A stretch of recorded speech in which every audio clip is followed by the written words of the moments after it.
Vamos lá para a próxima parte. Estruturas de repetição. Estruturas de repetição. O que é estrutura de repetição? Dentro da lógica de programação, é uma estrutura que permite executar mais de uma vez o mesmo comando ou conjunto de comandos, de acordo com a condição ou com um contador. É uma estrutura, né, que permite executar mais de uma vez o mesmo comando ou conjunto de comandos, né? Isso é importante também tá lembrando isso aí, entre aspas, né? Como eu falei, é executar mais de uma vez o mesmo comando ou conjunto de comandos de acordo com uma condição ou com um contador. Isso aí que é a estrutura de repetição. Vamos estar conhecendo ela aqui mais. Para que serve ela? Para que ela serve? Sabe me dizer? Para que ela serve? Já se perguntaram? Essa estrutura de repetição, elas são úteis, por exemplo, para repetir uma série de repetições, né? Como aqui um exemplo bem resumido, de operações semelhantes que são executadas para todos os elementos de uma lista ou de uma tabela de dados, ou simplesmente para repetir o mesmo processamento até que essa condição seja confirmada ou seja satisfeita. Um exemplo, vamos pegar aqui um prego e um martelo. Quando você pega um prego na parede, embora você não perceba, você constantemente se pergunta: o prego já entrou totalmente? Automaticamente você se pergunta, você olha, né? Se a resposta for não, você martela de novo e continua repetindo essa pergunta até que essa resposta seja afirmativa e você possa parar e ter certeza que ali finalizou, ali chegou o seu ponto de confirmação. A estrutura de repetição nos ajuda a programar tarefas repetitivas sem ter que fazer o mesmo código repetida vezes para a mesma ação.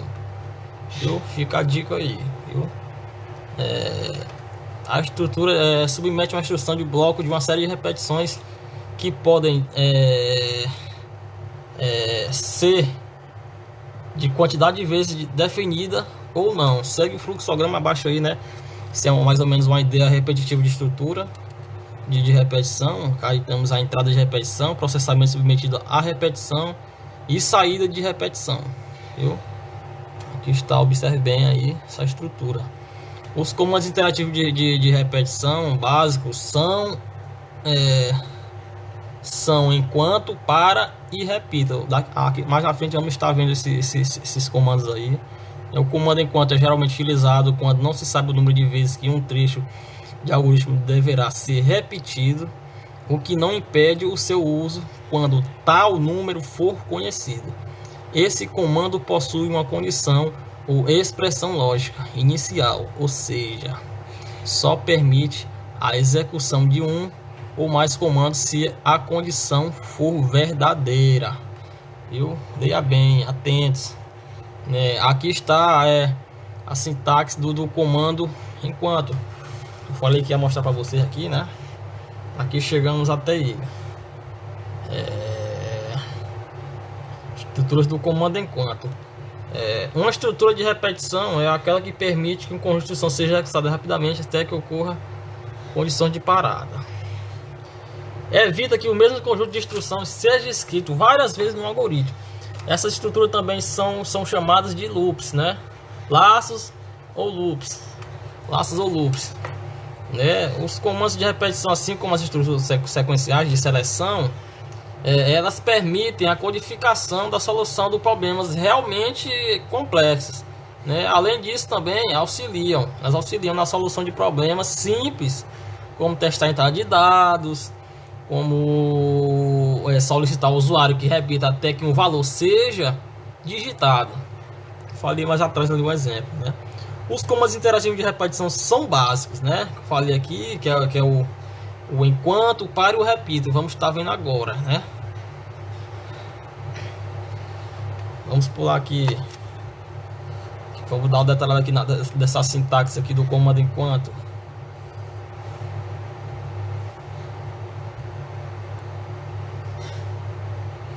que aí você pode observar que os comandos internos, né, que os comandos internos aí, enquanto não estão no mesmo alinhamento da palavra, vale observar bem, mas sim mas estão posicionados um pouco mais à direita, né?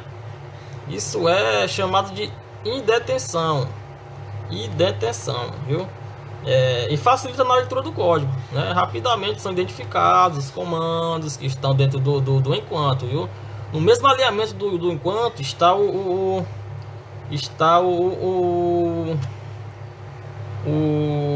fim enquanto, viu? Fim enquanto, entre aspas, fim enquanto. E os próximos comandos que existem no algoritmo, os da indetenção, faz parte também do estilo do desenvolvedor, mas certamente contribui muito para o código, claro, e todos os comandos nos quais houver outras instruções internas, é recomendável o uso da indetenção, né? Abaixo, vamos ver aqui no próximo aqui o pseudocódigo e as respectivas saídas e as respectivas saídas e orientações. Segue aí o pseudocódigo, né? A gente pode estar observando aí, ó, muito importante, né? Temos aí todos os valores aí, o passo a passo, os valores iniciais do primeiro teste, 1 menor que 5, final do segundo teste, vai final do terceiro teste, assim por diante. Você pode observar aí, observe bem essa tabela, viu? Vamos pular aqui, comando repita, né? Comando repita, ele executa um conjunto de instruções até que uma determinada condição seja verdadeira, como o teste lógico está no final do comando diz. Isso significa que as instruções serão executadas enquanto o resultado for falso, né? O comando, as ações só serão executadas enquanto o resultado do teste for falso.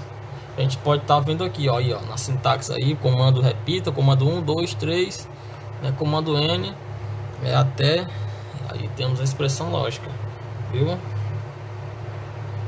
Podemos estar observando a análise podemos analisar aí, né, como seria representar aquele algoritmo usado o comando repita em vez do comando enquanto, né? O que mudaria? Vocês acham o que mudaria aí? A forma como foi apresentado, né? O laço enquanto testa se o valor de x é menor que y, né? Sendo verdade, soma-se 2 unidades ao valor.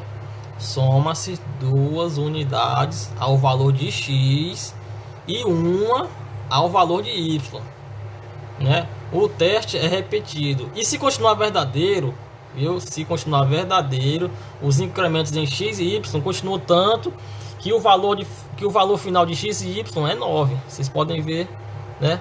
Não há mais incrementos, né? Não tem nem como, né? Porque x não é menor que y, e sim igual, né?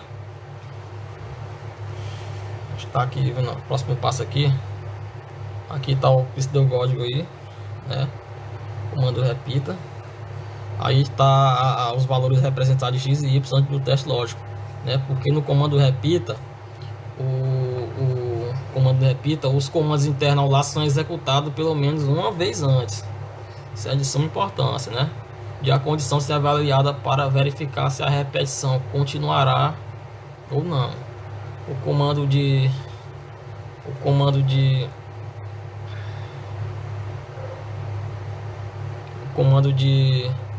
repita é isso. Vamos pular aqui para o comando. Aqui tem, né, a sintaxe aí, ó, voltando aqui, tem uma sintaxe do comando repita aí, né, para a variável de valor inicial até valor limite, passo, incremento, faço aí comando 1, 2, 3, viu? Vale lembrar lá no final é fim para, isso é uma importância também. Aí agora vamos para o comando para, né? Comando para, o comando de repetição para, geralmente é usado quando é conhecida a quantidade de vezes que se deseja repetir um bloco de comandos internos. Como ele funciona? Ele funciona como uma variável de controle, né, que assume um valor inicial e inteiro, né? É incrementada em determinado valor inteiro a cada passo, e por fim ele testa o seu valor para averiguar se atingiu o valor final, né? Que esse valor também inteiro, né? Estabelecido. A gente pode ver aqui na figura abaixo aí, ó, todo esse comando, esse passo a passo. O incremento padrão é o incremento, o comando. Vamos voltar aqui rapidão. O incremento padrão de um comando para é de uma unidade, mas se for necessário, também é possível indicar em passo o valor do incremento. Dessa forma, a gente pode entender que se o incremento for unitário, pode-se eliminar o trecho, né? O passo, incremento no comando, viu? A variável de controle assume o valor inicial definido apenas na primeira execução do comando, viu? A variável de controle assume o valor inicialmente definido apenas na primeira execução do comando. Que comando é esse? Comando para. Nos demais passos, a variável é incrementada pelo valor, viu? Pelo padrão, valor padrão ou valor determinado no comando. Você pode estar repetindo as instruções internas até que a variável de controle atinja o valor limite definido para o laço, viu? A figura que vamos estar representando aqui, ó, que é a observação. O comando de repetição para é usado quando é conhecida a quantidade de vezes que se deseja repetir o bloco de comandos internos. Falei mais agora lá atrás, ó. Aqui temos a sintaxe dele aí, viu? Muito importante, ó, algoritmo x e y inteiro, né? Que é o x aí equivale a 1, o y equivale a 5. Para ir de 1 até 4, faça aí, ó, temos todos os exemplos. Fim, escreva. Ao lado temos as tabelas ali com os respectivos valores, né? O estado.